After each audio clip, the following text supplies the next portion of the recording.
Hi, in this tutorial I'm going to show you how to select all elements in Freecad project. So if you want to do it, first we need to create an empty file. And for example, let's create here a new model. So I go to tasks, I go to create body, I create a new sketch, and after that I select XY plane and I click OK button. After that I select here, for example, a rectangle. Then I draw here a simple rectangle. It doesn't matter which dimensions it has. And now we can click close button and we can select here path. Okay, so now we can click OK button to finish this task. And then if we want to select all objects here, we can use shortcut Ctrl A. After that, all objects will be selected. The second option is based on the special option like edit.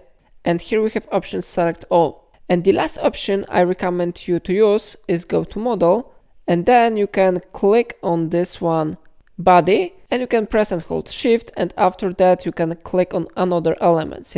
After that you will select all elements here. So in this way you can select all in Freecad. If I helped you to do it, remember to like this tutorial and subscribe my channel. Please let me know in comment if it's a problem.